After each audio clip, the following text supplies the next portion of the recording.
Baik, saya Jack Puraro, Ketua Umum Gerakan Pemuda Jayapura dan juga aktivis pemuda Tanah Tabi dan Papua. Baik, untuk menyikapi situasi yang terjadi beberapa pekan terakhir di Tanah Papua yang cukup membuat gaduh ya di ruang publik. Yang pertama itu adalah terkait dengan hasil pemilihan anggota legislatif, yang mana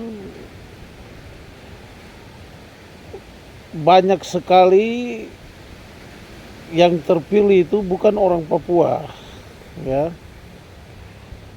dan orang Papua banyak yang tersingkir dalam pesta demokrasi pemilihan anggota legislatif.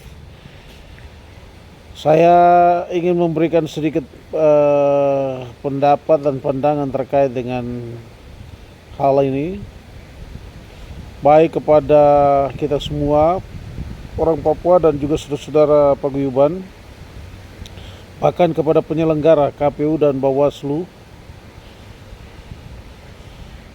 Saya berharap untuk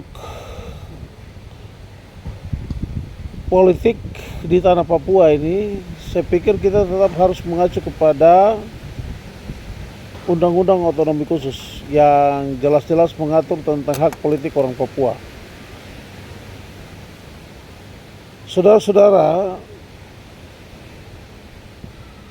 di era otonomi khusus ini orang Papua itu mendapatkan kekhususan terkait dengan hak politiknya.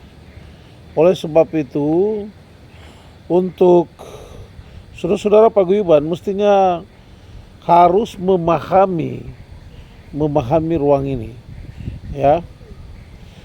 Sebab saya melihat bahwa ada saudara-saudara kita yang paguyuban yang begitu mengerti dan memahami ya tentang hak politik ini. Sebagai contoh, ada mantan ketua, kalau tidak salah ya, mantan ketua IKEMAL, Ikatan Keluarga Maluku, yang beberapa waktu sempat memberikan arahan, pendapat kepada saudara-saudara kami orang Maluku yang merantau di Tanah Papua. Beliau sampaikan bahwa orang tua mereka waktu datang ke Tanah Papua ini, mereka tidak tinggal di pasar-pasar, di kota-kota, tetapi mereka langsung tinggal di kampung-kampung. Di mana orang Papua ada, mereka tinggal di kampung dan juga mereka membangun, mengajar orang Papua untuk kemudian orang Papua ini menjadi pemimpin di tanahnya sendiri. Dan memang benar-benar hal ini terbukti seperti itu. Sehingga hari ini kami orang Papua bisa mengenal peradaban dan juga banyak orang Papua yang sekolah sampai tinggi-tinggi, bahkan sampai hari ini kami semua siap, di generasi yang sekarang ini siap untuk menjadi pemimpin di atas tanah kami dan memimpin di atas tanah kami. Jadi saya memberikan apresiasi, terima kasih ya untuk saudara kami yang betul-betul merantau ke Tanah Papua dan memahami bagian-bagian ini. Juga ada saudara kami Iqbal yang juga begitu mengerti, seorang anak muda yang paham dengan politik yang ada di Tanah Papua, situasi politik di Tanah Papua ini. Saya berharap dan berpikir bahwa masih ada banyak lagi saudara-saudara kami yang mungkin tidak sempat saya sebutkan, yang paham betul arti kehadiran mereka di Tanah Papua merantau ke sini ya. Kami memberikan ruang seluas-luasnya untuk saudara bisa membangun ekonomi saudara, kehidupan saudara di Tanah Papua. Tetapi terkait dengan hak politik, harap ini ada pengertian dan pemahaman dengan akal sehat ya. Jangan kemudian seperti orang yang rakus dengan kekuasaan, dengan jabatan, kemudian melupakan sendi-sendi kehidupan, fondasi-fondasi kehidupan yang sudah kita bangun untuk kita hidup sebagai warga negara yang baik warga negara Indonesia yang baik di tanah Papua. Ya, ini menjadi catatan bagi saudara-saudara saya yang paguyuban. Untuk saudara-saudara saya orang Papua juga, saya mau sampaikan, kita hari ini begitu gampang dan begitu mudah untuk dibeli harga diri kita. Dibayar dengan uang 100.000, 200.000, kemudian kita menjual hak kesulungan kita. Stop! Ya, saya ingatkan itu, berhenti lagi jual-jual hak kesulungan. Kemudian yang berikut, saya menanggapi situasi video yang beredar ada penyiksaan yang dilakukan oleh oknum TNI. Saya berharap kepada Panglima, Pangdam, untuk bisa segera menangkap para pelaku. Ya, untuk segera menangkap para pelaku. Saya lihat Pak Panglima dalam beberapa berita, Pak Panglima menyampaikan bahwa itu bukan anggota yang melakukan. Saya harap Pak Panglima tidak cepat-cepat untuk membuat sebuah kesimpulan. Ya, ini sudah beredar video jelas-jelas menggunakan pakaian ya TNI, kemudian ada menyiksa, videonya beredar dengan luas. Dan hal ini benar-benar sangat tidak manusiawi, ya, sangat tidak manusiawi. Karena saya minta untuk oknum yang terlibat dalam penganiayaan ini segera ditangkap dan diproses, dipecat, diberikan hukuman yang seberat-beratnya. Ya, dilepaskan dari kesatuannya, dipecat dari kesatuannya.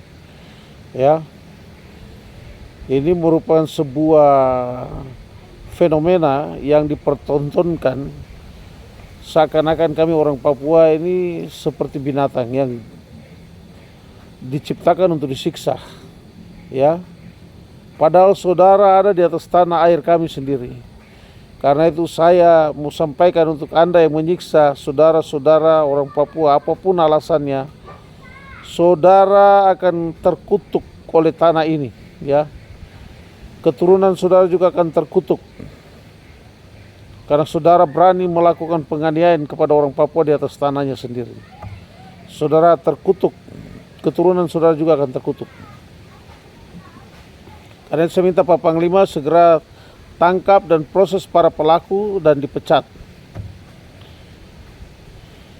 Kemudian terkait dengan demonstrasi yang dilakukan oleh rekan-rekan ASN di Provinsi Papua, secara khusus kami anak-anak Papua, Tabi dan Saireri yang menuntut hak kesulungan kami untuk bisa diperhatikan. Ya, dalam pelantikan yang dilakukan beberapa waktu lalu, benar-benar ini juga mencederai hak kesulungan kami orang Papua. Saya berharap kepada pemerintah, kepada pimpinan daerah, baik PJ Gubernur dan juga kepada Sekda, untuk bisa mengakomodir seluruh potensi anak-anak Tabi dan Saireri yang bekerja pada birokrasi, yang pada ASN, yang di ASN bisa didata dengan baik, kemudian diberikan tempat dan posisi yang baik. Karena ini provinsi sudah pemekaran, saya berharap untuk memprioritaskan kami orang Tabi dan Saireri, ya, sesuai dengan jenjang kepangkatan, dengan ya golongan yang ada. Berikanlah tanggung jawab dan kepercayaan supaya kami bisa bekerja di tanah kami, di kampung kami, untuk membangun rakyat kami, ya. Banyak anak-anak yang sudah cerdas-cerdas untuk bisa menduduki jabatan dan posisi yang ada di provinsi ini. Ini menjadi catatan penting, ya. Semoga Papua ini tetap dalam zona aman dan damai, ya. Saya berpendapat bahwa ini situasi yang terjadi ini merupakan sebuah rangkaian yang betul-betul skenario diatur dalam kepentingan menuju kepada pilkada, baik itu bupati, wali kota, dan juga gubernur, untuk membuat Papua tidak aman dengan berbagai fenomena, baik itu lewat pelantikan birokrasi yang ada, kemudian penyiksaan dilakukan terhadap orang Papua, dan juga caleg-caleg, ya, kemudian orang Papua sangat minim ya di lembaga legislatif. Ini merupakan sebuah skenario yang diatur oleh para